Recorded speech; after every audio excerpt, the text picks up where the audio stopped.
Welcome to this session on Git Best Practices.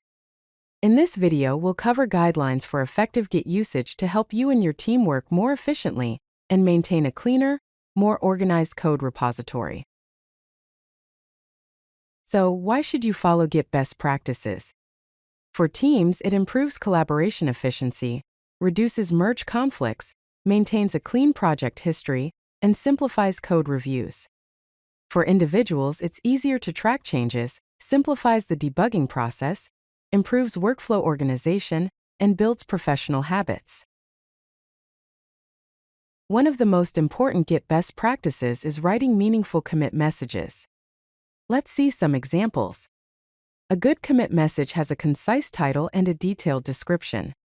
For example, a good commit message would be, feat, add user authentication system, followed by a description that says, implement JSON web token generation, add login or logout endpoints, and create middleware for route protection.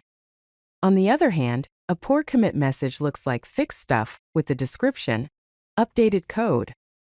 It doesn't explain what was fixed or updated. Let's dive into conventional commits. The format helps categorize changes and improves readability. The format is type, scope, description. Common types are feature, which introduces a new feature. Fix, which resolves a bug. Docs, which makes changes to documentation. Style, which improves code style and formatting. Refactor, which refactors code without adding a feature or fixing a bug.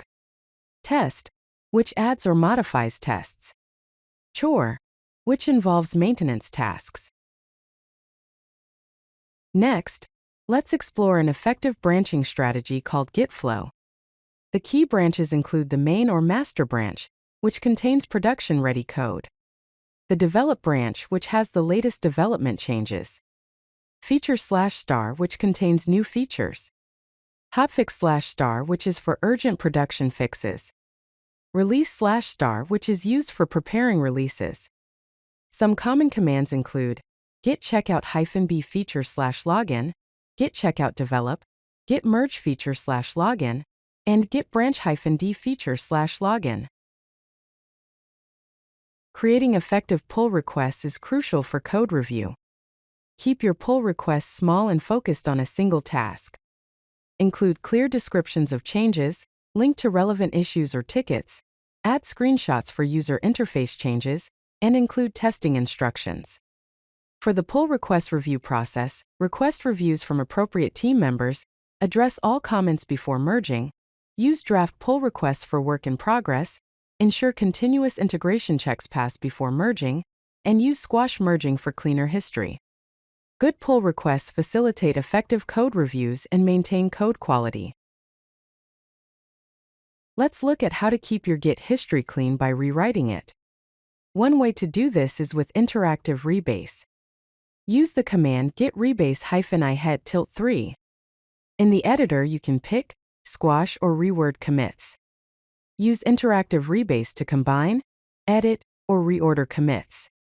Another way is to amend commits. Edit your files, then use the command git add period, followed by git commit double-amend.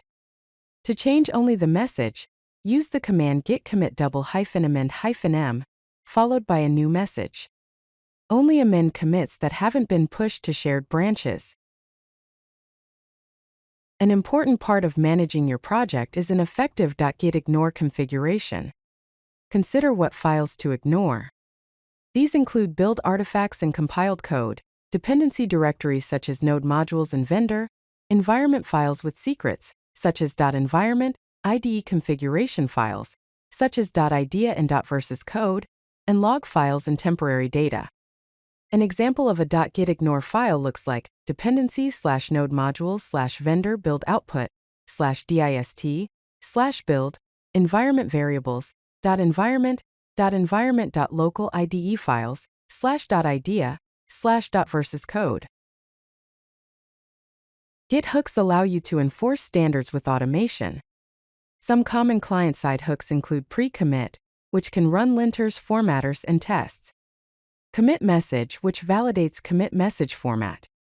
Pre-push, which runs comprehensive tests, and prepare commit message, which auto-generates commit templates. Here's an example of a pre-commit hook. This script runs code linting using npm run lint. If linting fails, it exits with an error. Then it runs tests using npm test. If tests fail, it exits with an error. In summary, here are the key takeaways for effective Git usage. Write clear, descriptive commit messages following conventional formats.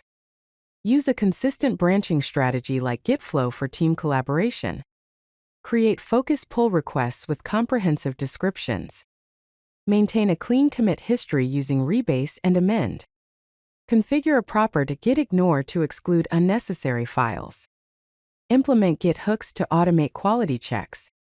Consistent application of these practices improves team productivity and code quality. If you like this video, hit that like button and don't forget to subscribe. Visit codelucky.com for more such useful content.